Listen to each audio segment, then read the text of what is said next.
Okay, That looks great.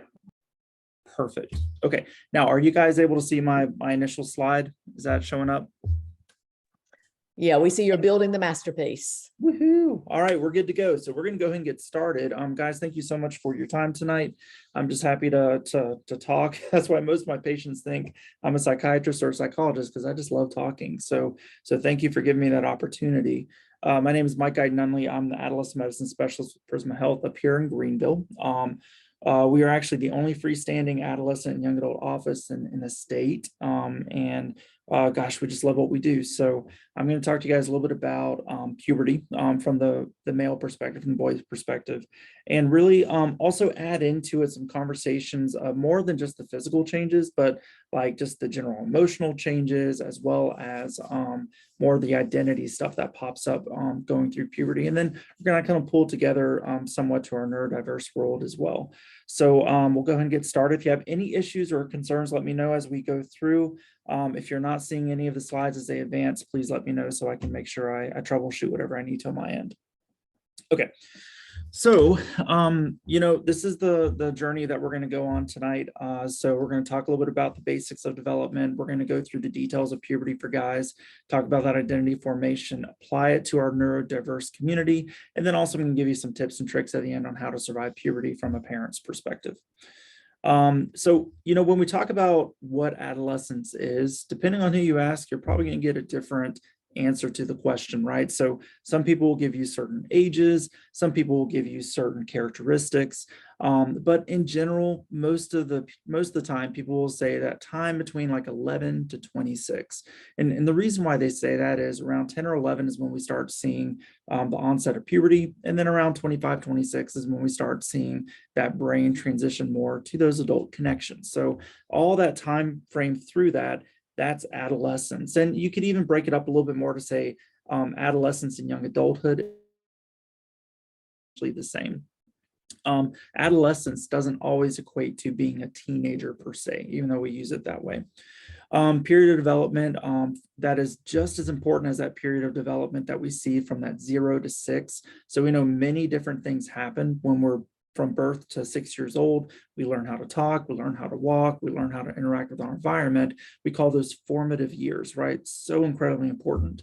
I argue that those years of adolescence are just as important, if not even somewhat more important, because you're not only learning and applying those basics that you did when you were from 0 to 6, but you're now having to apply it in a completely different world, completely independent on your own without someone to always be there to guide you.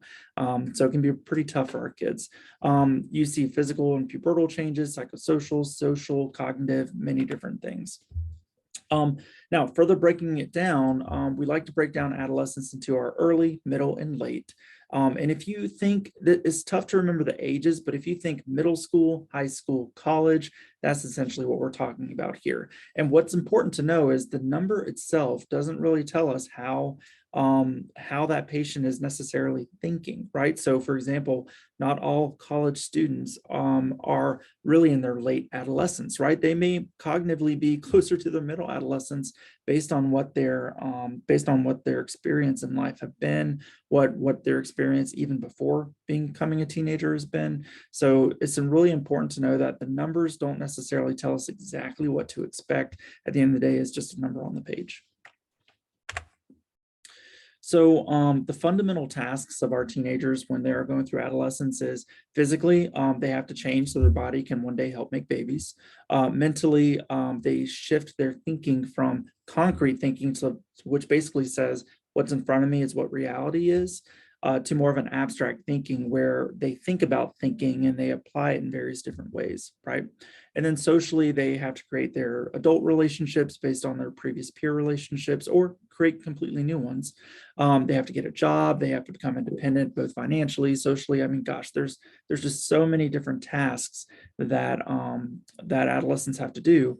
But the number one thing is forming that identity. Whatever their identity is, they've got to figure it out. And we're going to come back to that towards the end. And again, sometimes when we say the word identity, people think it's talking about a specific thing. And you guys will, hopefully you guys will see, I'm not talking about just specific things. Identity is a construct in itself, right?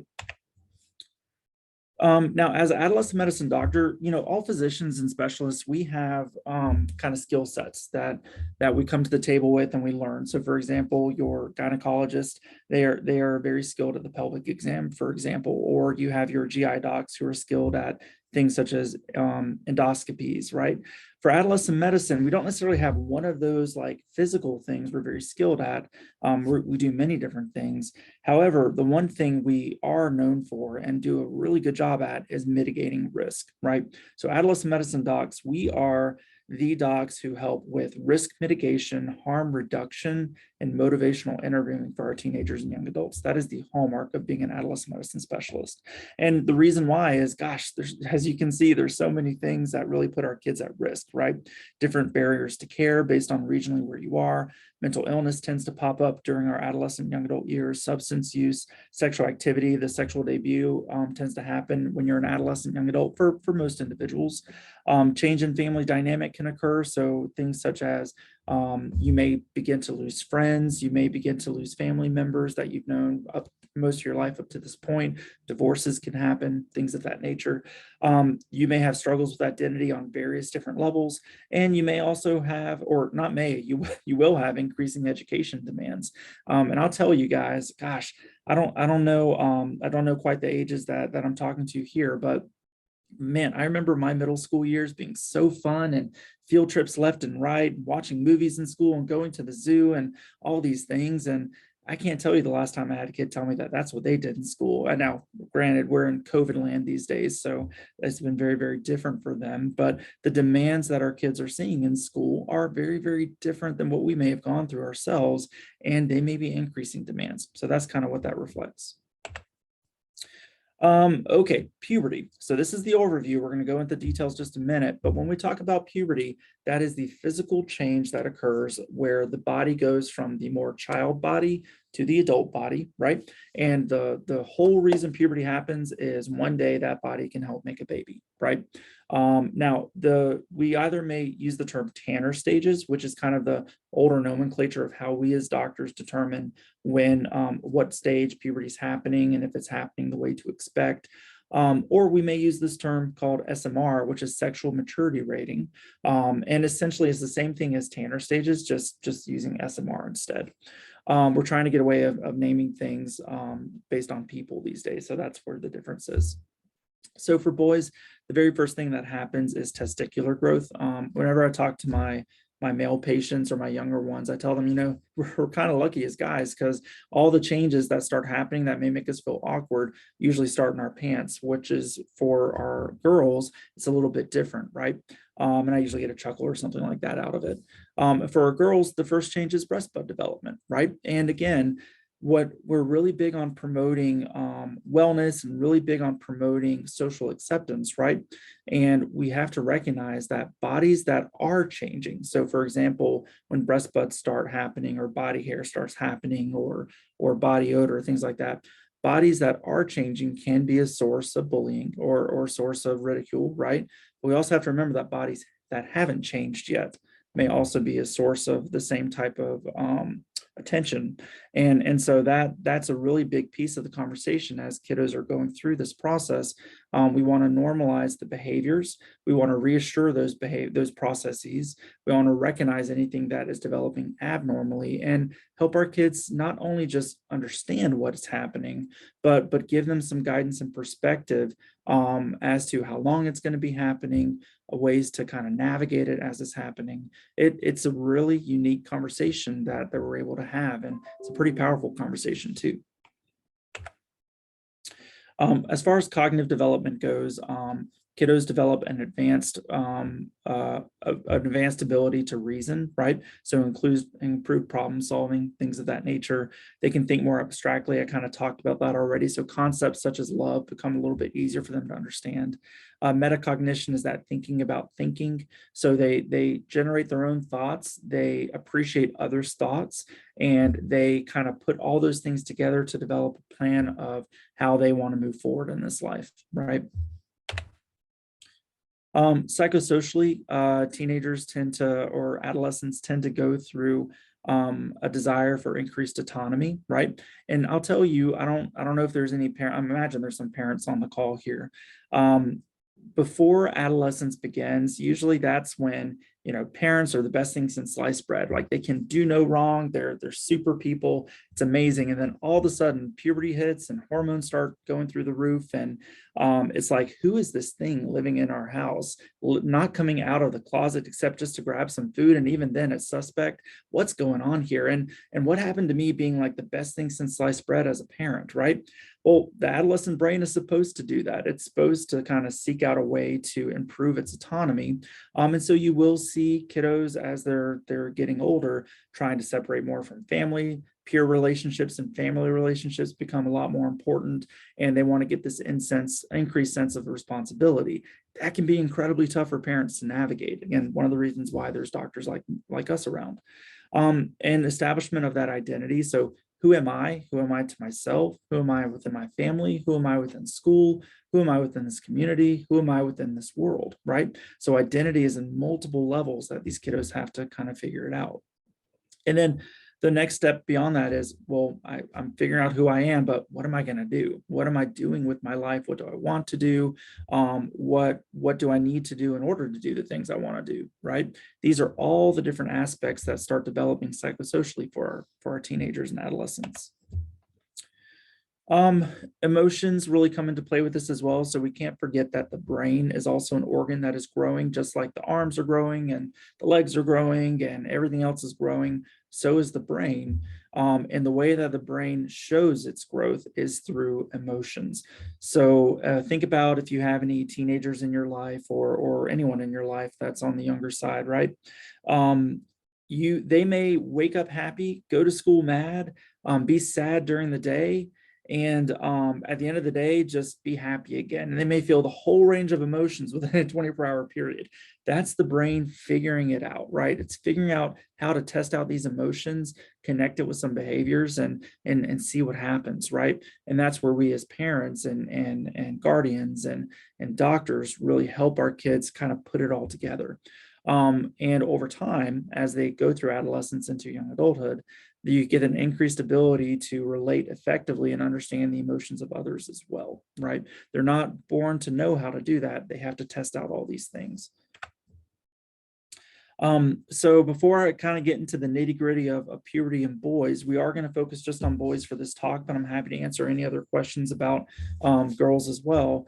Does anyone have any questions about like the backbone or the background of adolescent development beyond the physical?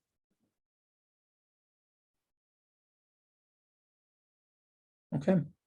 All right. Well, we're going to go on to good old puberty. And I'm actually looking at the chat. Okay, good. Everyone can hear me. Okay. So puberty, as I mentioned before, we use stages to help us determine if our kiddos are growing the way they need to. And so that's why when we have our yearly physical exams, your doctor will take a look at your private areas just to make sure things are growing the way it needs to. That's how we kind of gauge this. For boys particularly, that's how we know where they are. For our girl patients, not only do we kind of see where development is below, but we also see where development is above. So that's a little bit of a different thing. Everyone starts puberty at a time that's a little bit different for them, but there are some ranges, right? So for example, if boys start puberty before the age of 9, we actually call that precocious puberty, meaning it's starting too early. If boys start puberty later than 14, so no development by the age of 14, we call that delayed puberty. And again, there's many different things that can cause either precocious puberty or delayed puberty, but we as doctors, we kind of look for those patterns as we're moving through. The body before puberty and the body after puberty, dramatically different. And that's why I call this the building the masterpiece, right? If you think about all the great pieces of artwork that are out there, they had to start with just the stroke of a brush, right? One piece of paint or one slice of paint that doesn't look like the finished product. That's essentially what we're talking about here. So giving our patients and our kids that hope to understand that if there is a particular struggle that is or is not that awkward or whatever, that the body is likely going to be very, very different when puberty is done, that can give some hope, and that can give some great engagement for them to continue this conversation with their parents and helping them through this. So we call it building the masterpiece, right? So when we're talking about Tanner 1, so Tanner 1 or SMR 1, this is essentially pre-puberty. This is the body that has not really changed at all. Hormones really aren't flowing as far as sex hormones go. Everything's roughly about the same as it was when these kiddos were 2 to 4 years old. And again, focusing on boys here. Vertical growth, so height, still growing roughly about 2 inches a year. So nothing that's new or different. Still growing, but just not an accelerated rate. There's not really a whole bunch of body hair growth. You might have a little bit of fine downy hair, just depending on genetics, but nothing that seems different than where they've been. The testicles and the penis really don't have any significant growth or any color change or texture change. Essentially, again, looking roughly about the same as it was when they were younger. And as I mentioned before, parents are still the best thing since sliced bread, right? So that's our pre-puberty Tanner 1. But good old Tanner 2. So I try to be funny whenever I can. So I'm thinking, what are some little phrases I can say to make people laugh as I'm talking about really awkward stuff today, right? Because let's face it, talking about penises and testicles are pretty awkward. So I call Tanner 2 the restless testes, right? So the first thing that happens for boys as they start growing is their testicles start to get bigger. This usually happens around the age of 11 and 12, okay? The testicles grow first. Oftentimes it's not noticeable unless we really kind of isolate the testicle and look at it against these beads that we use to see where we are in puberty. But the first thing that happens, testicles get bigger. We may have a little bit of pubic hair growth, and pubic hair is going to be that dark hair that grows just over the private parts, right? And as it starts growing, it's going to be straight, just kind of little straight hairs. So again, if anyone on the call has a younger kiddo who might be going through the stages of puberty, if we're seeing kind of darker little straight hairs just over the private areas, then that's a sign that, yep, puberty is getting started. You see a slight increase in the height velocity where kids are growing a little bit more accelerated than that 2 inches per year, but not quite exciting just yet. But the one thing that does start are these spontaneous erections. And we have to remind our kiddos that, again, this can be really awkward when they happen, and they aren't always in control of it, right? So the spontaneous erections that happen are not related to arousal most of the time, right? Sometimes it can be, right, as their brain is kind of figuring stuff out and what they like and what they don't like, but oftentimes it's not. It may be related to nervousness. It may be related to excitement. You know, there are many different reasons why it can happen. And when they happen, they can happen tons of times throughout the day. It may happen in the middle of class. It may happen walking with your friends down the hallway. It may happen at home sitting with your parents. It may happen in the middle of the night, right? And so, you know, preparing our family and our kids and all that for these things is a big part of the conversation. I had one patient I'll never forget. This was years back, and his dad brought him in because his penis was hurting. And as we were talking through the conversation, you know, really wasn't getting any big red flags. I think this kiddo was like maybe 12 or 13-ish. But all I could get is that, gosh, my penis just hurt several times throughout the day, and I don't know what to do about it.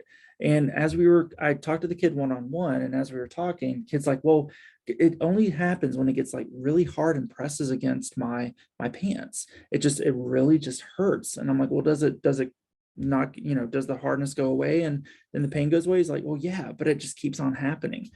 What was going on is the kid was actually having erections, and the dad, who was a single dad, hadn't talked to him about it. So this kid had no idea what was going on, and it was kind of scary for this kid. So it turned into a pretty good conversation about, all right, let's talk how this is a normal thing and ways that we might be able to help you kind of hide it if you're in the middle with people, and also feel a little bit better about it. So never assume that people know this inherently. It's just not the case.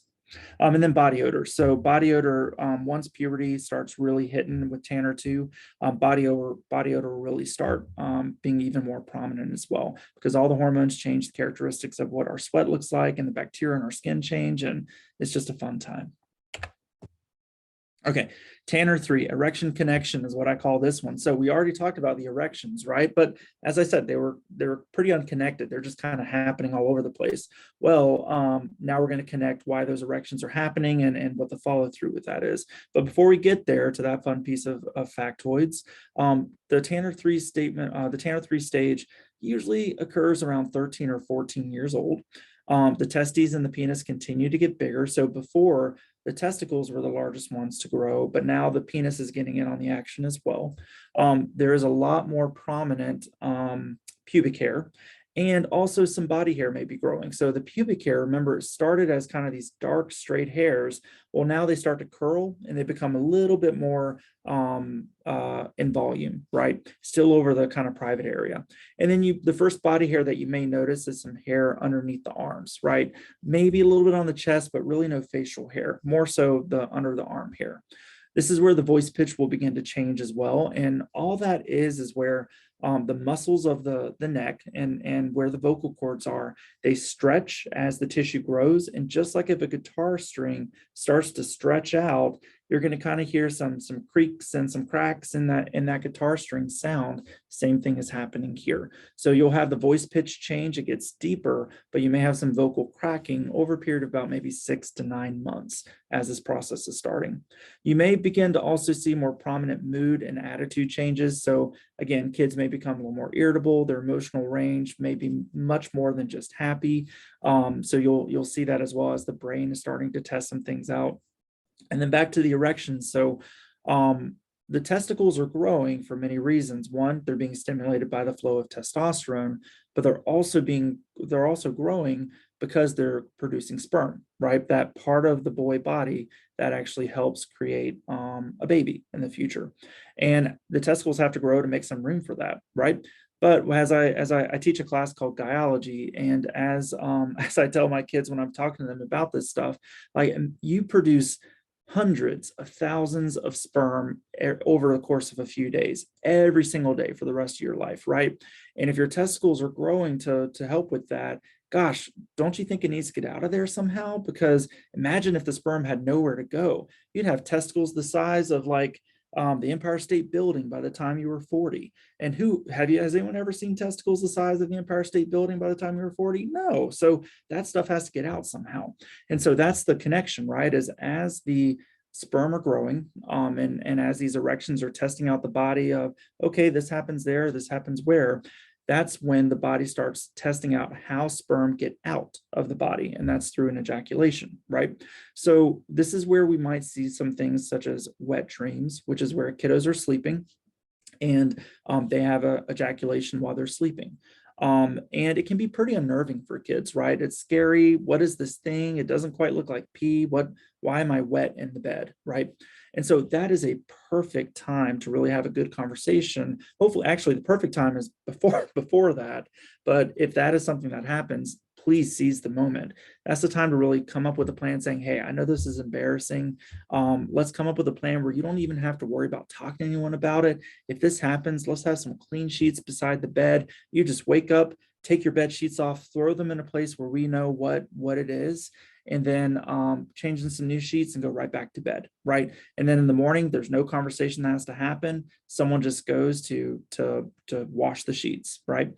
So wet dreams will start during this time, and you may also see more directed masturbation, right? So masturbation in itself, so self-stimulation that feels good, that's something that you'll see happening in younger kids, gosh, 2, 3, 4 years old, off and on. That is a very developmentally normal thing. But more directed masturbation may occur in puberty and often does. And it's around this time where you have the erections and the ejaculations coming into play. And this starts to couple with that sexual identity formation as well. Okay, I call Tanner 4 the skyscraper phase. So remember we talked about how the growth up to this point hasn't been like the most impressive. It's usually roughly a little accelerated, but about the same as what it was before puberty. Well, here, which is usually around 15 or 16 years old, growth it really just takes off, and you may actually see up to 6 to 8 inches of growth within a year time frame during Tanner 4. And what's really kind of interesting is Boys may grow anywhere from 15 to sometimes even as much as 18 inches just through their puberty in general, not just the stage, but through entire puberty. That's pretty impressive growth, right? So Tanner 4 is where we see them shoot up like a beanstalk. Pubic hair and body hair continues, but here you'll see more focus on facial hair growth. So when you start seeing the facial hair come into play, we're approaching the latter stages of puberty. You actually may have more prominent gynecomastia as well. So everybody here has breasts, right? Males have breasts, females have breasts. Females' breasts are bigger than males' breasts because they do different things, right? They help feed an infant in the future and they develop certain types of glands, but guys still have breast tissue. So as they're going through puberty, we all have estrogen and testosterone, and estrogen and testosterone kind of do this little dance. And at some point, the estrogen levels may be a little bit higher than the testosterone levels in boys. And when that happens, it stimulates the breast tissue that we have as boys, and it may cause it to grow. We call that gynecomastia. One side may grow bigger than the other. They both may grow at the same time. They may be a little bit tender or painful, all 100% normal. And it's just the imbalance of testosterone and estrogen going through puberty. The body is really just testing out that balance and making it work for it. The good news about gynecomastia is that usually by mass majority of cases, by the end of puberty, most gynecomastia goes away. Occasionally it may stick around, and we can talk to the doctors about that, but usually it goes away. Continued testes and penis growth, and here you tend to see more of those mood and attitude changes as well. All right, Tanner 5.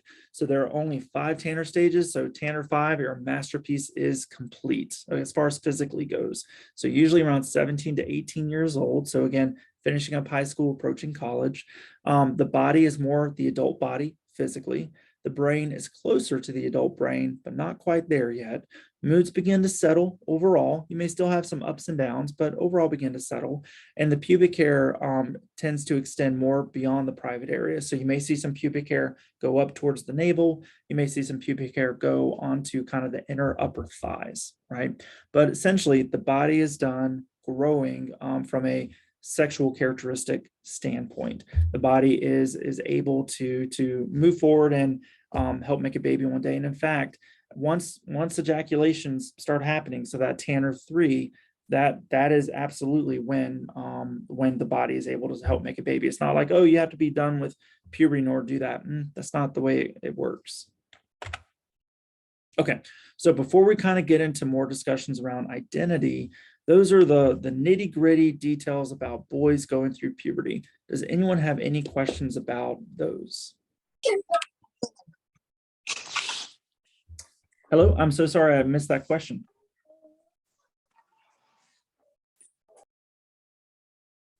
Oop, hello, someone have a question?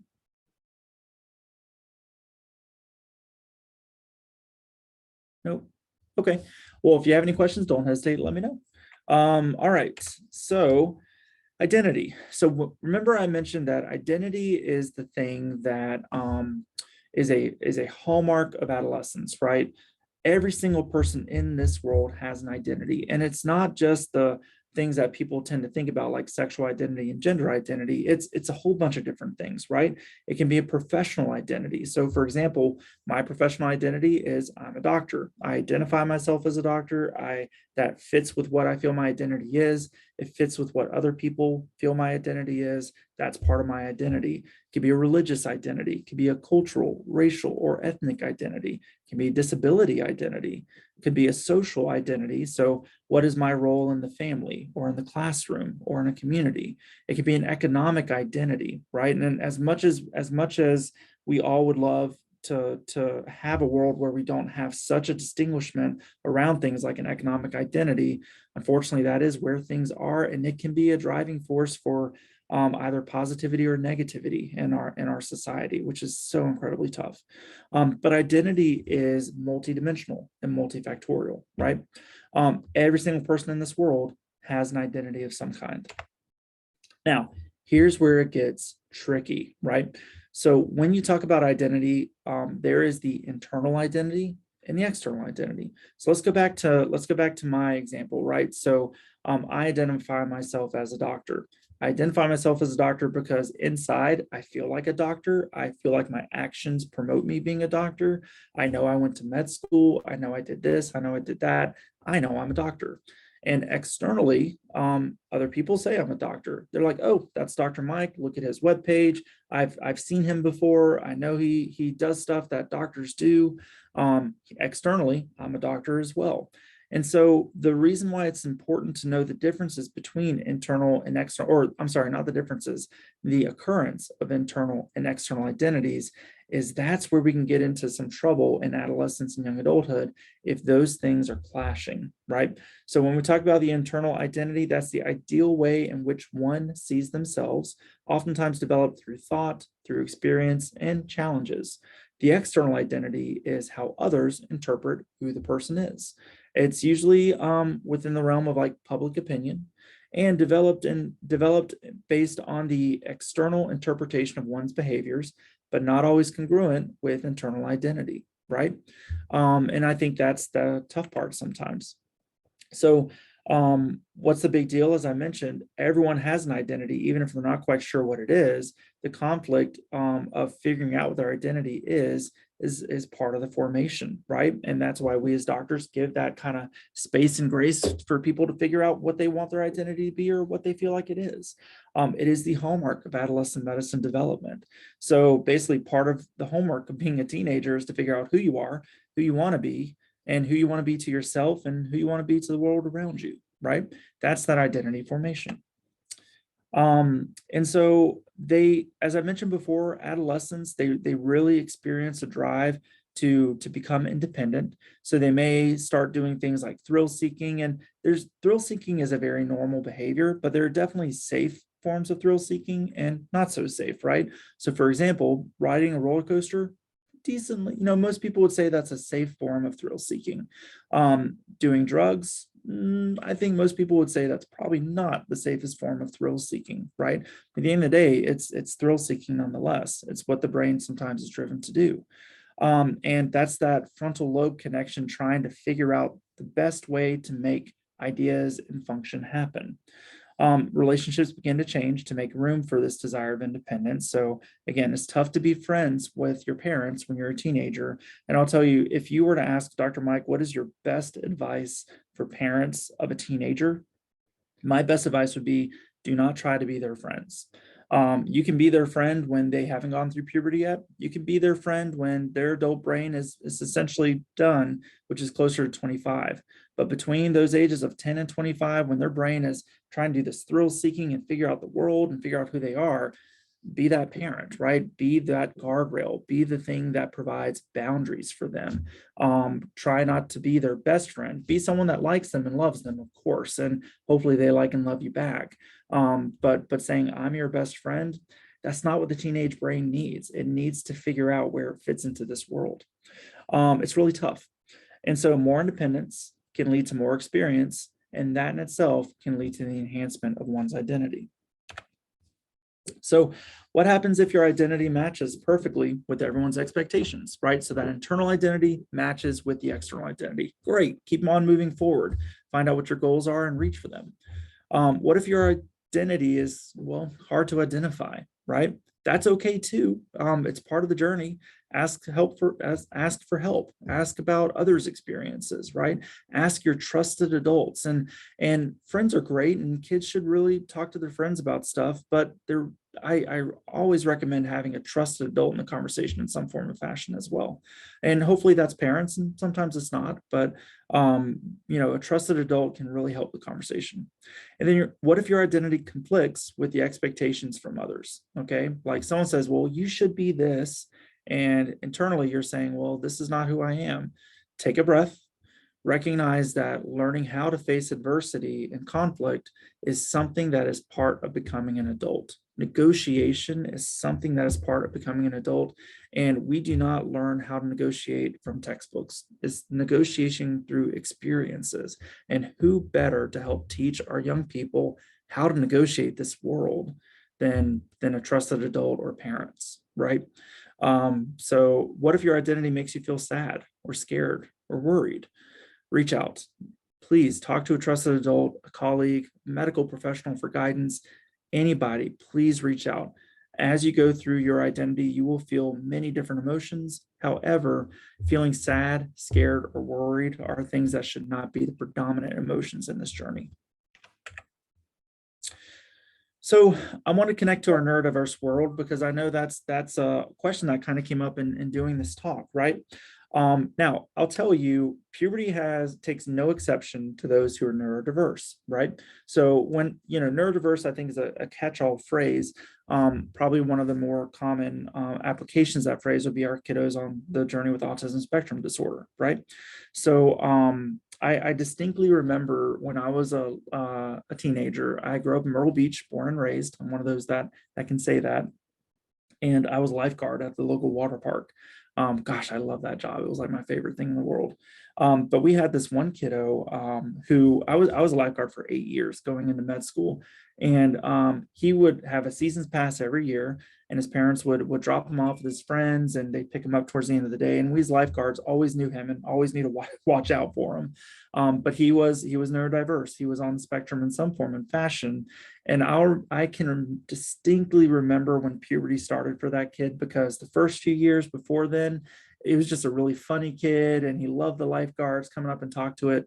But then the next year, I was in a managerial position, and I was called on this kid who I knew very well because he started to follow girls around and kind of pick at their bathing suits, and was asking them questions about what was under their bathing suits and things like that, right? Now, is this a kid who is a predator? Is this a kid who is doing something in a malicious way? I mean, most likely not. This is a kid who is neurodiverse, who is going through all the other things that other teenagers go through, but with a different kind of executive function and different brain makeup. So I think that's the biggest takeaway when we have kiddos who are neurodiverse going through puberty, is they're not going to necessarily read the textbook on what happens, right?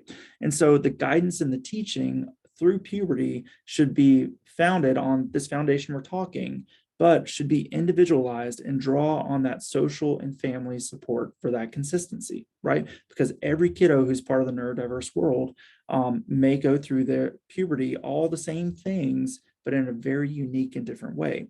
Emotions and sexuality may be very difficult to rein in at times, and the easiest way to help with that is by us with our adult brains and us as trusted adults. We provide consistent boundary and guidance through the journey with them. So common scenarios in the neurodiverse kiddo, unclear boundaries with masturbation or self-stimulation. I have many of my patients who are neurodiverse, and they'll openly masturbate in the car or on a bus or in front of people because the mood hits them and it feels good, right? Hygiene concerns can be something. So not recognizing the impact of, say, body odor on others, or the perception that certain aspects of their hygiene, how that may be perceived by others. Emotional outbursts related to new wants and desires that are a little bit tougher to express to those around them. Or you may see the polarizing opposites of information oversharing, like that kiddo, hey, what's under your bathing suit, right? Versus information undersharing, which is that I'm just so awkward about it, I'm not going to talk about it. Yes, something's wrong down there. It hasn't been right for a while, but I'm not going to tell anything about it because that just brings me so much anxiety. So the amazingly beautiful thing is that our neurodiverse population is just as resilient, if not even more resilient, than our non-neurodiverse population. The tough thing is, by going through the journey in a different way, that external identity part that we kind of talked about, that sometimes can add some conflict because they just need a lot of support and consistent support. And not everyone in this world understands how important it is for that to be consistent. So I just wanted to make sure I connected that. And again, happy to answer any questions. We have many kids here at Adolescent Medicine who are part of our neurodiverse world, and various stages have already gone through puberty or going through puberty currently. So, okay, so let me give you my tips and tricks, and then we'll take some time for questions. Okay, step number one, step back, take a breath and start again. If you ever find yourselves in the weeds or treading water and you feel like I'm in uncharted territory right now, as a parent, guiding your kiddo through their puberty, step back, take a breath, start again. So one example is I just saw my kid looking at porn, right? Okay, before you react, use your adult brain, step back, take a breath, start again. Put it in a framework, right? And that framework can be within your value system, right? Number two, normalize what's typical, redirect what's atypical. So the kiddo with masturbation, for example, kiddo starts masturbating, does it in the living room when company comes. Okay, the answer isn't never masturbate. It's all right, that's a very personal thing. It's a private thing. Let's talk about the best place to do that. And let me help you understand that, so we can make sure that you feel more comfortable and other people feel comfortable as well. Number three, partner with them to form a game plan for accidents. So that relates most notably to the wet dream thing I mentioned, but this can be anything, right? Now, partnering with your teenager or your adolescent isn't the same as being their best friend. You are creating a plan together and hearing each other's voice in that plan and negotiating ways to move forward with that plan. Okay, that's that partnership. Number four, talk about tough physical and social situations in a direct and consistent manner. That biology class I talk about, it's basically where we have where dads and their boys come in and we talk about puberty, kind of in a similar way that I'm talking to you guys right now. And a lot of the times the dads feel just as awkward about the conversations as the kids do, right? But they've gone through the majority of that stuff, if not all that stuff as well. That's a wealth of experience that can be very connecting in a conversation for this young person that you love so very much and you want to see them succeed in this world. Talk about those tough things and maybe even what your personal experience was with it. They'll appreciate it and it'll make them easier to feel less awkward and make them feel less quote unquote abnormal, even though they're not abnormal at all. Number five, allow opportunities for safe independence and risk taking. So again, we want to provide the guardrails. We want to provide the boundaries. With my patients, I tell my parents that your job as parents is only two things in this world. Love your kid more than anything else in this world and keep them safe. That's it. Everything else is gravy on the top or icing on the cake. But those are your two things. You can love your kid and keep them safe, provide boundaries, but still give them some space to learn some lessons, right? I'm not saying that your kiddo comes and says, hey, I kind of want to try jumping off this bridge today. Okay, I think anybody would say it's not a good idea. Even if you're just wanting to see what happens, not a good idea. But there are ways to negotiate other safe ways they can thrill seek. Partner with your doctors. So don't forget, we're part of the conversation too, and we want to be part of the conversation. Sometimes adolescent medicine can get a little bit of a bad rap in that we say, or that people may feel like that we're trying to keep teenagers away from their parents. We talk to them one-on-one, have parents step out of the room. That isn't to keep or to cause a division with parents. It's actually quite the opposite. Kids, because they're desiring so much autonomy, their brain is wired to do that. It is truly something that they need to feel comfortable opening up. And if we are able to build a space where these kids can talk about what's really going in that brain of theirs, then we can connect it to the adult perspective and really bring parents back into the conversation as close to the same page as possible. So we're here and we're very interested in being part of the conversation. Number seven, love and celebrate how cool your kid is and how cool they're becoming every day, and let them know it, what a cool kid they are. Every time I walk into my patient visits, I usually find something I can comment on about what's super cool about them today. Today it was I had a kid wearing a checkered pants. We had a lot of Converse shoes on today, which I think those are the coolest ever. We had some different colored hair today. Comment on something of, wow, that is super cool, and celebrate that uniqueness that your child is bringing as they're figuring out how to make this crazy, unfair world a little bit more livable. And then once you can kind of get that stuff like puberty, that becomes easy peasy. All right. That's a lot of talk. Like I told you, I like to talk a lot, so I'm going to shut up right now and I'm going to take any questions anybody has. Please don't hesitate to let me know.